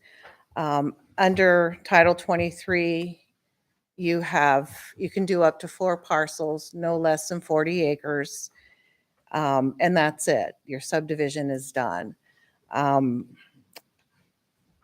Then there was also allowing subdivisions of at least 10 to 20 acres. This program was developed to be put in line with Title 23, not actually be superior to Title 23. We have parcels that were sold under Title 23, and they're restricted to these exact covenants. So you're hindering them, and that wasn't the intent of the program. I do agree that this should be looked at, but that's just a recommendation. So during the public notice process, I did send out the notice to every single parcel owner, and we published in every post office and in the Frontiersman. I only received one comment that did not support this. And it's in your packet. All the public notice comments are in your packet. I received several phone calls in support of this. Not that a lot of the ag owners are interested in it now, but they know that they have a program that will be there forever. There's not going to be a time frame on this. It's just they would be able to use this program if they so desire. Thank you. Questions of staff? Yes, Assemblyperson Hale. Thank you, Madam Mayor. Through the mayor. So the ordinance 124 that we just had in front of us tonight, is that one of the, is that Title the 23. folks who are subject to this, Or, to I'm this sorry. prior ag rights only, and they are looking to subdivide, and that's what they have to, that's an example of what they have to do They in have order to to come do so. before the assembly to get approval. Then they will go through the plating process. Right. And then you're saying, I was also looking at this page 3 subdivision restrictions. You're saying that if we were to allow these parcels to be no more than 40 acres in size, but with no limit of the number that could be cut out of that size, then we would have to go and change Title 23 in order to bring that in line, or? Well, yes. My recommendation would be to pass this and then bring in Title 23, because it's going to take 70% of those ag owners under Title 23 to bring a petition forward to the assembly in order to do this, to make any changes to these covenants. Under Title 13, you, the assembly, has the right to make any changes to the covenants that are on these properties. So there's a difference there. So we could not make these changes to Title 23 unless there was a petition from the ag owners? Is that? With 70% of them. Right. And if there's one thing I have not done is dig into Title 23, because that's never been the problem child. Title 13 has, and it is, it's a paper pushing part of it, and working with the ag board, trying to develop these types of programs that we can bring, these old ag cells into today's requirements, and like I say, a lot of people are interested in it that are owners. So Okay, further questions of staff? Assemblyperson McKee. So these were started as egg projects, or the people that bought them used them for agriculture, and that's how they have always been used. When you use the word subdivision, do you mean that in the sense of houses, or do you mean that just being able to divide up the parcels of land that they have to give their kids and that sort of thing? Or use it any way they want? How does that go? the ag covenants will always, under Title 13, those ag covenants are in perpetuity forever. They don't go away. If they do the conversion, they will get the fee simple title to the land, and it will be subject to these covenants, conditions, and restrictions under Title 23. And they will be ag use only. Yes, okay. In other words, you cannot go and build multi-family homes all over it. You have 5 acres to plan out your home site, and that could be just 1 acre. And then you can have your operation buildings in other locations within that. And that is the only administrative requirement that we have under Title 23. And when we sell these properties, This is something that we have done right in the beginning, and it's recorded along with everything else. And if there is any changes, then they can come in and we can amend that through the manager. So it's more of an administrative process than it is coming to the assembly. Just, you know, to do a subdivision or pay a fee of $500 to get a piece of paper that says the borough approves you conveying your property. And I was, reading the statements from Robert Wells and Beverly Cutler, and that pretty much that gets my vote. Just, they're the people that are living this thing, so. yes, they've been living this for years. Yeah. And, I've worked with them considerably throughout the last 5 years. I know it doesn't solve all their problems. What is proposed tonight does not solve all their problems. But I still think that, we could keep it as a work in progress. As long as you've got the covenants with the ag rights and then the families being able to do with basically inside of that what Yeah. they want, that sounds good to me. Thanks. Okay. Okay, thanks, Tracy. So I'm going to go ahead and open the public hearing on ordinance 22-127 and resolution 22-105. Anyone in the audience that would like to address the assembly on either this ordinance or this resolution? Do we have anybody online? We have, okay. So whoever's online, if they want to go ahead, please. Hi there. Greetings, Mayor DeVry and Assembly members. This is Amber McDonough. Can you hear me? Go ahead. My husband and I own property that includes 40 acres of Borough Title 13 agricultural land that we purchased in 2003. This ag rights only land was part of 360 acres acquired in 1977 by the Logan family, who cleared sizable hay fields. We have a 30-tree fruit orchard on our lot, and the remaining 320 acres is operated as the Northern Lights Elk Ranch. I support Assembly approval of Ordinance 22-127 to update Title 23 Real Property Code to incorporate the older 1977 through 1983 ag land sales. It will standardize all policies and procedures that govern the management, preservation, and transfer of borough ag land. This ordinance also simplifies responsibilities of the borough land asset manager, as well as provides additional property tax revenue. Borough property tax collections will increase as current landowners elect to convert their ag-only property rights to fee simple, or to subdivide larger parcels to create more farming opportunities and jobs for borough residents. Under OR 22-127, all land will retain agricultural covenants to preserve its soil resources for future generations. All developments will be restricted to the current Title 23 CC&Rs, so there will be no net loss of borough ag lands. It also provides a legal pathway for landowners to deed their improved land and life work to their heirs.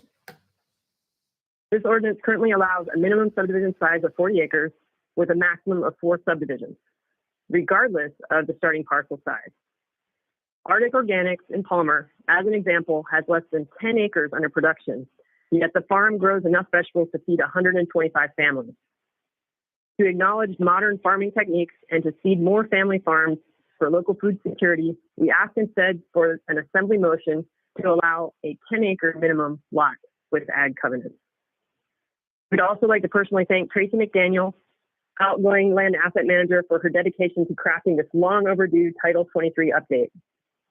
She is the third borough land manager to attempt to solve the legal gaps in the original 1977 land sale after landowners raised these issues in 2014. OR 22-127 was only possible with Tracy's multi-year collaboration with the Ag Advisory Board, and we are elated she's finally able to present the Assembly with this historic solution. I encourage Assembly members to unanimously approve this ordinance tonight. Thank you. Thank you. We have someone else online, Caleb? Okay. Go ahead. Who's ever next online? Thank you, Madam Mayor. My name is Rob Wells. I'm an original owner of a 40-acre parcel purchased in the 1977 sale. We cleared, improved, and have farmed the parcel since then. Our farm is small, but over the years, the product that we've sold adds up significantly. I've sold at farmers markets in Palmer, Wasilla, and Anchorage, vegetables and cut flowers. And currently, my main crop is dahlias, and I ship tubers all over the United States in addition to my Alaska customers in Bethel, Fairbanks, and Juneau area. I urge you to pass tonight ordinance 22127 so that we can reduce borough administrative efforts and get fee title with the continued agricultural covenants and the no net loss of farmland. I also want to thank borough staff, particularly Tracy McDaniel, for her work over the years on the problems related to the 1977 sale. I would, and just hearing Tracy's explanation of a process that, frankly, I was not aware of to change Title 23. If you can pass this ordinance tonight, it sounds like we could continue to work with the borough to see about subdividing to smaller parcels with the ag covenants, no smaller than 10 acres. My 40 plus years ago into farmers markets and watching new young farmers come into the valley and want to participate in agriculture.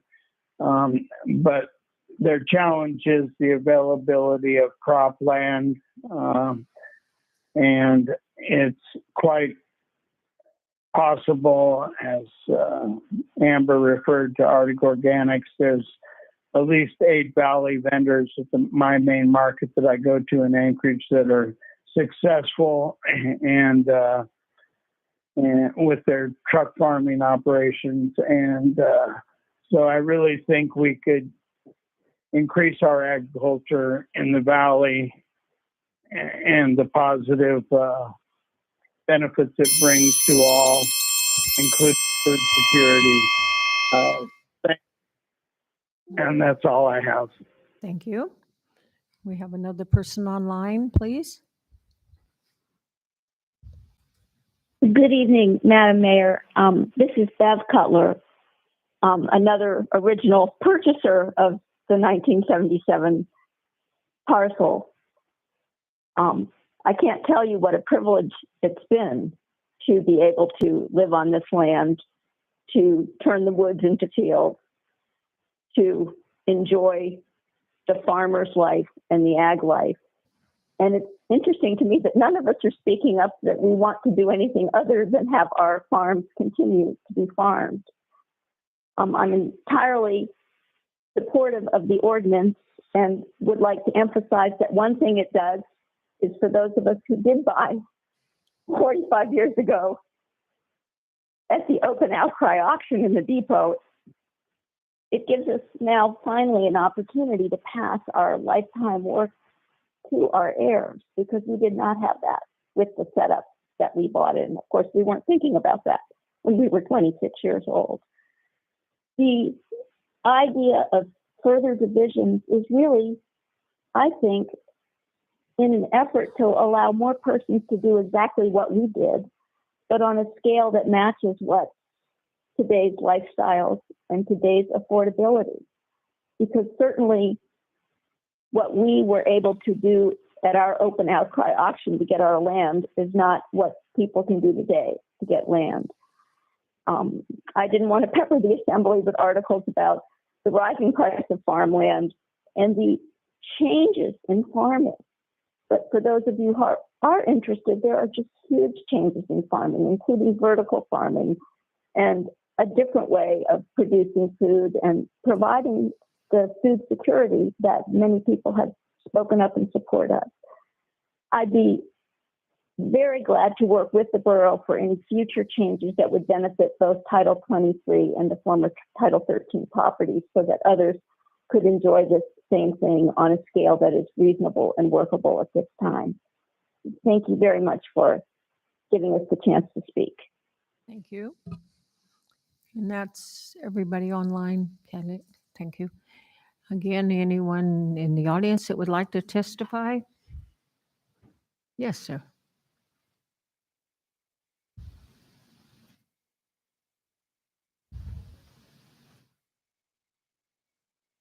Good evening. Mark Troutman. You just heard my wife, so I approve. I would sure like to see you guys approve OR 22-127. One of the problems, though, we have here is we've got 220 acres and we've got 5 heirs. And how do we break that up so each person gets an equal share? We could get 5 40s out of that and still have 20 left. And I don't really want to see this thing get all messed up. I would like to see it get passed. If there's a way that we can work with the borough manager or the assembly or something so that we could break this up. I mean, we're not getting any younger. I'm getting close to retiring. We have a working farm. I mean, I probably have the biggest seed farm for seed potatoes in Alaska. And I ship my seed all over Alaska. And in fact, last year shipped some to California. So one of the things that I would like to remind everybody is that this was an auction. It wasn't an outright sale. It was a borough auction. My wife and her previous husband bid on it. They got that land. There was no access to the land. They had to build a road, which is almost a mile long, run power in there, clear the land because it was all trees. It cleared over 90 acres. Right now I have about 70 acres that is tillable. So there's a lot of money invested. We've invested in a lot of equipment and of course upkeep and drilling irrigation wells. I bought way too many tractors, but that's about all I have to say. Thank you. Thank you. Anyone else in the audience that would like to testify on ordinance 22-127 or resolution 22-105? Okay, seeing no one, nobody else has come online. Okay, I'm going to go ahead and close the public hearing. Deputy Mayor. I move to adopt ordinance 22-127 and resolution 22-105. And I guess I'd speak to it. I asked the manager if we could work on this a while back. It sounds like it had already been being worked on. But I do believe that it's appropriate when these people have, lived and worked the land for, 50 years almost, that they be allowed to have fee simple title. This doesn't reduce the ag use of the land any, and it just seems appropriate to me that if you put that much work into land, that it should belong to you, sort of terra nova, and you've put the work in, and now it's yours. And so I would ask that everybody support this. And as far as the further subdividing of land, I mean, that would be a separate matter that you'd have to address Title 23, but not in this. Although the case that was brought up, perhaps they could approach the assembly and do that subdivision with assembly approval, and then convert to fee simple title. Maybe that would be appropriate in their situation. But thank you. Further discussion by, yes, Assemblyperson Hale. Thank you, Madam Mayor. I'm just going to say that I think this is a really good idea. This is, as Jesse has mentioned, this is 3 different land sales that we had some extra conditions on that really turned out to be pretty cumbersome. And I think this is going to be great to really kind of fix the issue that we had there. I was interested in amending this to where to remove the no more than a total of 4 parcels may result, but it sounds like that there are some complications there with Title 23 or something. So perhaps that is something that we can work on. I would like to see us work on that. It doesn't make any sense for someone with 200 or 300 or even, whatever, 400 acres to only be able to chop it up into 4 parcels. As long as the ag covenants and then the land is still in perpetuity dedicated to farmland, I don't see any reason, even the parcel size, maybe we should take a look at. But it sounds like that's kind of in the future type, working on that Title 23 and kind of to bring all of this in line together, 13 and 23 at the same time. So I'm not going to offer the amendment tonight, but I am definitely going to support this ordinance. Further discussion by the Assembly? Oh, yes, I'm sorry, sir. Go ahead, Mr. Attorney. I just want to point out one thing. I want to put this on the record so that anybody can come back and look at this if you need to. The example declaration of covenants, conditions, and restrictions that were provided in your red packet tonight are not formally incorporated by reference into the policy and procedure manual. And I'm not asking that you do that because this is like 95 to 98, maybe even 100% accurate of what might be used. But, as circumstances come up, in legal review, we may be adjusting them slightly depending on the situation, potentially some of the verbiage. Obviously, we'd have to stay in compliance with the policy and procedure manual and also stay in compliance with the code as it exists at the time. But so if you do, let's say in the future, have a code saying you could do it into more, we could just amend these without bringing them back and then having to do them. There could be a quirk or two depending on the situation. So I just want to put on the record that these are not formally incorporated as per this resolution and the land management policy and procedure manual. So they are subject to potential legal revision in terms of the contours of what they do, but it would always be in compliance with Title Borough Code and the policy and procedure manual as being adopted tonight. Thank you, sir. In other words, they're not set in stone. Okay, thank you. Further discussion from any of the Assembly members? Is there any objection to the legislation passing? Okay, so legislation have passed. An ordinance 22-128, an ordinance reappropriating $19,607 from the fiscal year 2023 Human Services Matching Grant and $14,147.31 from the Census Project account to the South Central Rail Corridor Project with accompanying Resolution 22-109, a resolution approving the scope of work and budget for the rail extension bridge repairs not covered by the Federal Emergency Management Act as part of the earthquake repairs. If you're on the phone and would like to speak to this, press *3. Through the mayor to the Thank you. Assembly. During the 2018 earthquake, bridges along the Port McKenzie rail extension were damaged.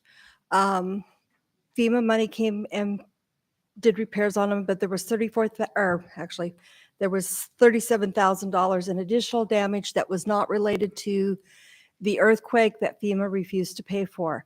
What we did was we found some projects that were completed.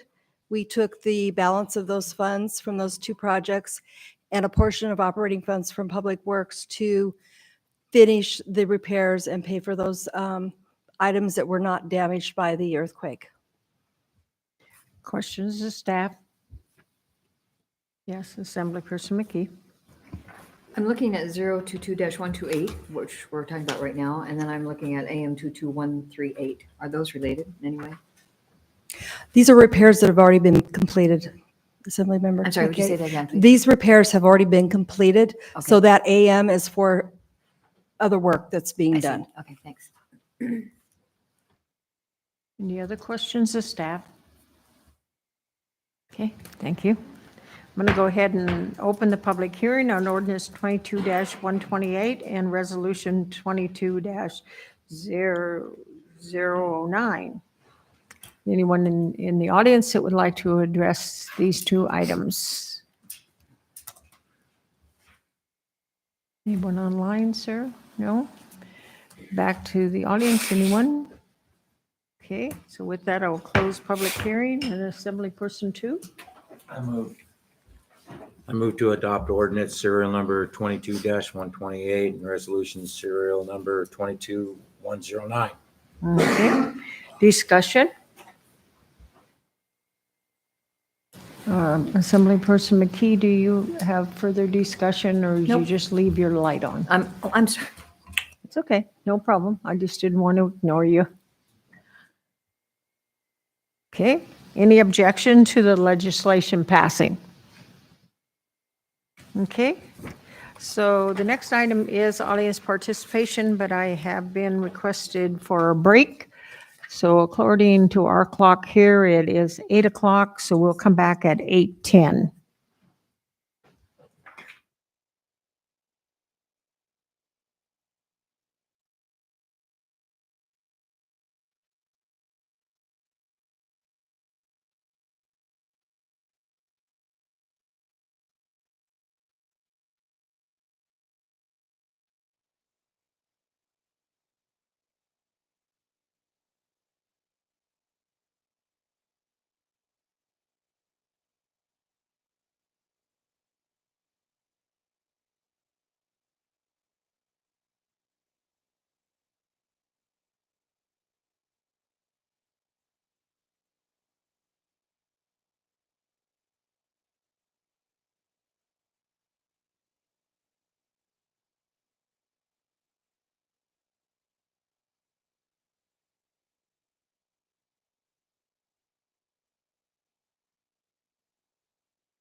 Geez, the time got away.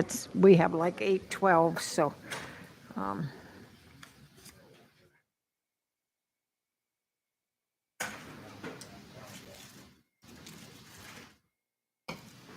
Okay, the next item on our agenda is audience participation, and we do have a sign-up sheet. So the first person on the sign-up sheet for the evening is Mike Coons. You want to come forth, sir?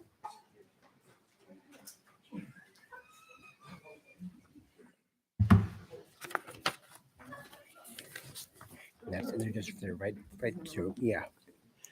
My name is Mike Coons from Palmer, and I'm also the president of the Concerned Conservatives of Alaska. More and more, we're seeing in the news posted news items from the lower 48 and EV cars catching fire. Number one, please.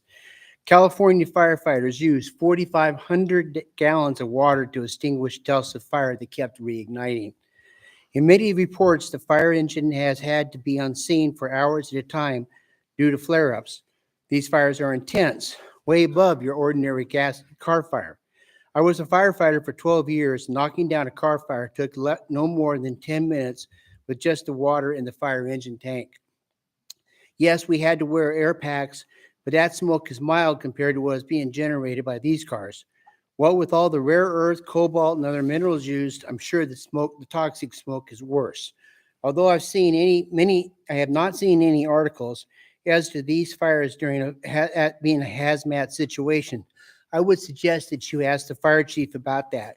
These fires may well be hazmat. Next two attachments, please. Then in these pictures, look at the asphalt. I'm sure the spalling is intense, and that area of asphalt will need to be torn up and replaced. Pictures show the damage is not just contained to the immediate outline of the car. Then, of course, what about where these plug-ins are located? Close to any buildings? The intense heat may be a cause of the loss of close by structures, as well as what cost the owners. Show the next attachment, please. And this is one where they don't allow EVs in garages because they're going to catch on fire. Lastly, car fires by next one. Lastly, car fires by type. Hybrids are the largest at 3,500 per 100,000, and EVs are 25 per 100,000. That is a low number. However, when you're looking at 3 to 4 hours and up to 12,000 gallons of water put out a fire, it kind of indicates that. I asked that the borough research the fire dangers thoroughly before this stupidity happens. And that's a Tesla fire. That's a Tesla fire. Big time. Thank you. The next person that had signed up is Randy Deller.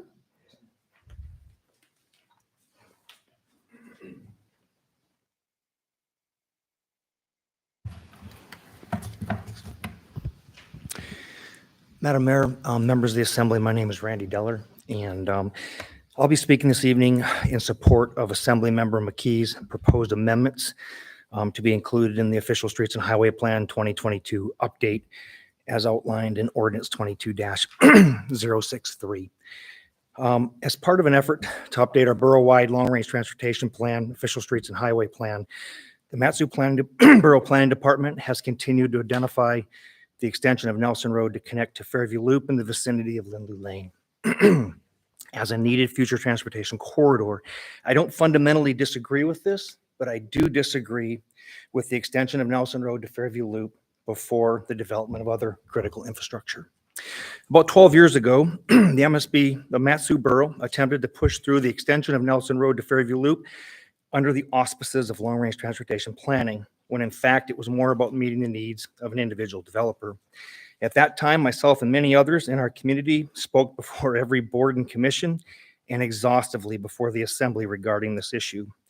During our presentations, we emphasized the importance of allowing other transportation infrastructure to be developed. It is important to note that during that time, the various boards and Assembly passed resolutions